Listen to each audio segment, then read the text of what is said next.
Hi everyone, my name is Jenna and And I'm Kamrynn Doust. We're here today to talk to you about our experiences in the dance world as teachers and how we can impact young minds. Having had the opportunity to reflect on our own personal leadership development this year, we both have realized that dance has played a really important role. We are both dance teachers who work with younger kids weekly, helping them not only learn dance technique, but also how to cope with life's challenges. We've noticed, comparing our situations, that there are really three key ways we can impact these kids, and we think it can be translated from dance to any other context you all may lead in. 1. We can model what it looks like to manage when we're overwhelmed or anxious. We as dancers get very busy and caught up in all of life's problems. This often leads to us getting anxious, stressed, or overwhelmed. It's important, though, for us to keep a positive mindset as we are influencing and role modeling for all those around us at any given time. One experience I had this January was when my tap teacher was out sick and they couldn't find any substitutes. They tried to find some graduated dancers, but none were available, so I was pretty much the last resort before they would have had to cancel the classes. I was, of course, thrilled and overwhelmed all at the same time, as you can imagine.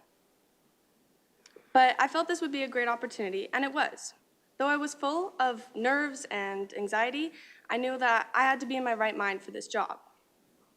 I had no idea what to do or say to all these little 3-year-olds staring back at me, so I did what I knew to do best, and I calmed my heart rate down by breathing for a moment. After I put myself in a mindset where I would be comfortable influencing kids and setting a good example for them, I went on to teach 2 more classes on my own for the first time ever. Though it was a little overstimulating, in the end, I had made new friendships and connections with the kids in my studio, I had faced a fear and stepped outside my comfort zone, which is where I find true leadership qualities lie. Even when you're having a stressful day, as growing leaders, we need to push ourselves to take that further step to see if we can grow even just a little bit. 2, we can model what it looks like to navigate in unexpected situations. When talking about unexpected situations in our day-to-day lives, wherever you go, you need to acknowledge that you need to have a flexible mind and headspace in order to work around struggles that you didn't or can't plan for. The definition of unexpected to me is you can't prepare for the situation because you didn't even know it was coming. As leaders and role models, we need to reflect on the kids how to smoothly get through the problem and not come to a dead end. Children's minds can be like mazes. When they're lost and don't know where to go because they've come to a dead end, we can guide them through the most successful route because we've been through the maze from a different life perspective. An example of that would be when last week, when someone was to drop out of a class a few weeks ago before stage, when we told the kids, you could see the discouragement on their faces. Even as teachers, we were panicking. They looked lost and confused and didn't know how they were going to overcome this obstacle.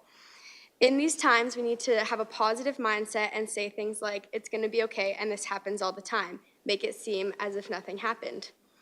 We then had to change the kids' spots and re-choreograph chunks of the dance, which, working with kids under the age of 8, you can probably imagine how chaotic this was. It was frustrating for everyone because as a kid, you're like, yes, I finally got this step after working on it all year, and now we have to change it to something new. As an experienced dancer, I've been through this, which means I can help them navigate through it. It's important to remember exactly how you would have felt in this situation to know how to work with their feelings. At least that's what I would have wanted for me at the time. When you help kids in this way, you can see their mindset change from, ugh, I don't want to do this anymore, to, you know what, I can do this and it's going to be okay. Seeing their faces change sparked something inside of me that made me want to pursue teaching and inspiring kids after high school. 3. We can model what positive leadership looks like.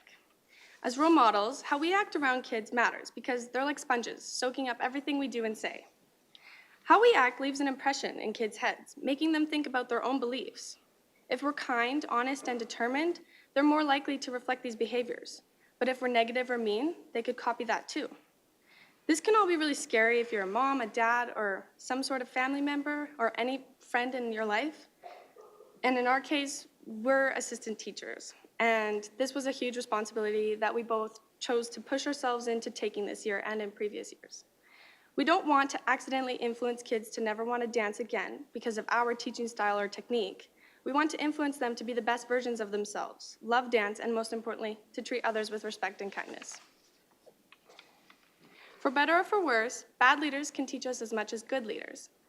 When we have a positive impact, it usually means we've been inspired to be a better version of ourselves. But when a bad leader has negatively impacted us, it could mean we're inspired to be a better version of that person. For example, I once had an acro dance teacher who would judge and make rude faces and comments about me and my friends. She would do this every time I saw her, so I never wanted to go to her class. She made me hate acro, and I never wanted to do it again, and I still haven't. She left an impression in my brain because of the way she treated kids who were just learning to be dancers.